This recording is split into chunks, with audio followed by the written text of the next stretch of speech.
Hello guys, അപ്പം പുതിയൊരു വീഡിയോയിലേക്ക് നിങ്ങൾക്ക് എല്ലാവർക്കും സ്വാഗതം. വീഡിയോ ഇഷ്ടപ്പെട്ട മറക്കാതെ സബ്സ്ക്രൈബ് ചെയ്തേക്കണേ. ഞാനും അപ്പനും ഉണ്ണിക്കണ്ണും ഒക്കെ ആയിട്ട് ഞങ്ങൾ ബൈക്കിൽ പോവുകയാണ്. വേറെ എങ്ങോട്ടല്ല പോകുന്നത്, കുറച്ച് പർച്ചേസും കാര്യങ്ങളൊക്കെ ഉണ്ട്. അതിൻ്റെ ഇടയിൽ കൂടെ അപ്പൻ്റെ ഒരു കൂട്ടുകാരനുണ്ട്. അപ്പൻ്റെയും എൻ്റെയും ഞങ്ങളുടെ എല്ലാവരുടെയും കൂട്ടുകാരനായ അബിയുടെ വീട്ടിലോട്ട്. അബി വീട് വെച്ചിട്ടുണ്ട്. അവനങ്ങ് ദൂരെ ഗൾഫിൽ മണലാരണ്യത്തിൽ കിടന്ന് കഷ്ടപ്പെട്ട് വെച്ച വീടാണ്.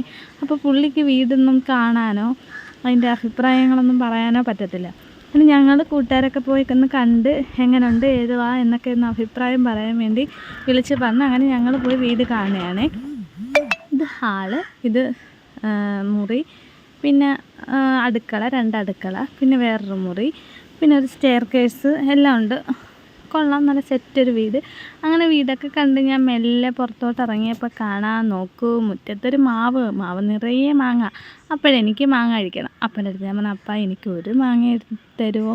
താഴെ മാങ്ങ നിൽപ്പുണ്ട്. എന്നിട്ടും കല്ലെടുത്ത് എറിഞ്ഞ് തന്നെ മാങ്ങ പിച്ചണമെന്നുള്ള രീതിയിൽ എറിയാൻ തുടങ്ങിയിരിക്കുന്നു ഗായ്സ്. എറിഞ്ഞ് ഒരു 10-12 എറിയെങ്കിലും എറിഞ്ഞ് കാണും. എറിഞ്ഞിട്ടും മാങ്ങ വീണില്ല. അവസാനം തോറ്റ് പിന്മാറിയിരിക്കുന്നു. അവസാനം എൻ്റെ ഊഴായി കേട്ടോ. ഇനി ഞാൻ എറിഞ്ഞിപ്പോൾ വീഴ്ത്തി തരാമെന്നും പറഞ്ഞ് ഞാനും മാങ്ങ എറിയാൻ തുടങ്ങി.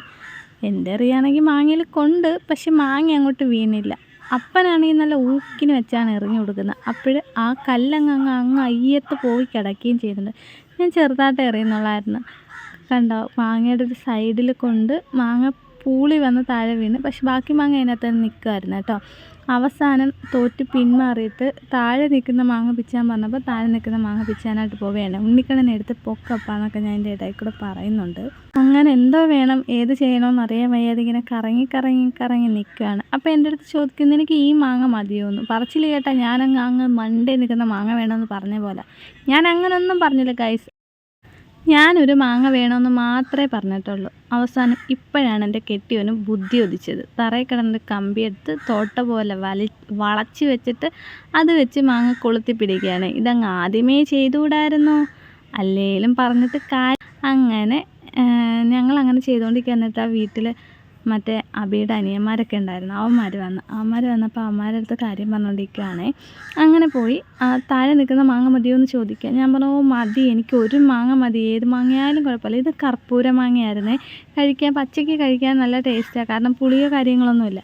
പഴുത്ത് കഴിഞ്ഞാൽ അതിലും രുചി. എനിക്ക് പഴുത്തത് കിട്ടിയില്ല. എന്തായാലും വിളഞ്ഞൊരു മാങ്ങയായിരുന്നു കിട്ടി. മാങ്ങ കയ്യിലോട്ട് കിട്ടിയ ഉടനെ നമ്മൾ ചെയ്യുന്നത് എന്താണ്, അതിൻ്റെ മൂട്ടിലുള്ളത് ഈ സംഭവം ഉണ്ടല്ലോ, അതങ്ങ് ഇങ്ങനെ ഉരച്ച് കളയണം. അല്ലെങ്കിൽ പിന്നെ കറ വന്ന് വായിലൊക്കെ വീണ് വായൊക്കെ പൊള്ളത്തില്ലേ. അത് ഉണ്ണിക്കണ്ണൻ അറിഞ്ഞുകൂടല്ലോ, അവൻ കുഞ്ഞല്ലേ, അത് ന്യൂജനല്ലേ. അവന് ഞാനത് കാണിച്ചു കൊടുക്കുകയാണ്. അവനത് കണ്ട് ഞെട്ടി നിൽക്കുകയാണ് ഗൈസ്. ഇങ്ങനെയാണ് മോനെ മാങ്ങ കിട്ടുമ്പോൾ ചെയ്യേണ്ടുള്ളതെന്ന് ഞാൻ അവനെ പഠിപ്പിച്ചു കൊടുത്തു. അങ്ങനെ ആ മാങ്ങയും കടിച്ച് ഞങ്ങൾ വണ്ടിയിലോട്ട് കയറി കേട്ടോ. അതാണ്ട് നല്ല വിളഞ്ഞ മാങ്ങയായിരുന്നു, കഴിക്കാൻ നല്ല ടേസ്റ്റായിരുന്നു. ഞങ്ങൾ 3 പേരും കൂടി എന്താവുമെന്ന് അറിയാൻ വയ്യ നേരെ വണ്ടിയിലോട്ട് കയറി അടുത്ത സ്ഥലത്തോട്ട്. എൻ്റെ കൂട്ടുകാരിയുടെ ഒരു മോക്ക് 1 വയസ്സാവുകയാണ്. എൻ്റെ ബർത്ത്ഡേ ഉണ്ടായിരുന്നു. ബർത്ത്ഡേക്ക് പോകാൻ വേണ്ടി അവൾക്കൊരു ഡ്രസ്സ് എടുക്കാൻ ഞങ്ങൾ പോവുകയാണ് ഗൈസ്.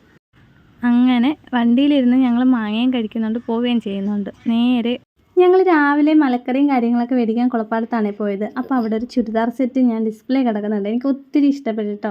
ഞാൻ പറഞ്ഞു, അപ്പോൾ ആ ചുരിദാർ നോക്കിയാൽ നല്ല ഡ്രസ്സ് കാണുമ്പോഴേ, നല്ല പെണ്ണുങ്ങളെയൊക്കെ കാണുമ്പോൾ ഞാൻ ഇങ്ങനെ വിളിച്ച് കാണിച്ചു കൊടുക്കും കേട്ടോ എൻ്റെ കെട്ടിയവന്. അത് നോക്ക് നല്ല ചുരിദാറില്ലേ എന്ന് പറഞ്ഞാൽ ഈ കിടക്കുന്നതാണ് ആ ചുരിദാർ. അങ്ങനെ ആ കടയിൽ തന്നെ ഞങ്ങൾ വൈകിട്ടും ഡ്രസ്സ് എടുക്കാനായിട്ട് വന്നിട്ടുണ്ട് ഗൈസ്. അവിടെ കയറി മോക്കൊരു ഫ്രോക്ക് മേടിച്ച്, ഉണ്ണിക്കണ്ണൻ ഒരു ഷർട്ട്, ഒരു ടീഷർട്ട് അതൊക്കെ മേടിച്ച് ഞങ്ങൾ പുറത്തോട്ടിറങ്ങിയപ്പം എൻ്റെ സ്നേഹനിധിയായ കെട്ടിയൻ പറഞ്ഞു, നിനക്കും എന്തെങ്കിലും കൂടി മേടിച്ചു. അത് കേട്ടപ്പോഴത്തേക്ക് എൻ്റെ പൊന്നു, എൻ്റെ മനസ്സിൽ നിന്ന് കിളി അങ്ങ് പോയി കേട്ടോ.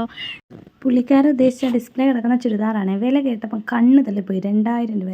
അതുപോലെ അതങ്ങ് താത്ത് വെച്ചിട്ട് താഴെയുള്ള ജുബൈറ എന്ന് പറയുന്നൊരു കടയിൽ പോയി. നല്ല ടോപ്പുകളാണ് അവിടെ ഉള്ളത്. അതിൻ്റെ ഈ കാണുന്ന ടോപ്പാണ് ഞാൻ അവിടെ നിന്ന് മേടിച്ചത്. 450 രൂപയുള്ളൂ ഗൈസ്. ഉണ്ണിക്കണ്ണൻ ഈ ഷർട്ടുമാണ് മേടിച്ചത്. 450 രൂപയ്ക്ക് എന്തായാലും കിഡിലൻ ടോപ്പാണ് ഇത് കേട്ടോ.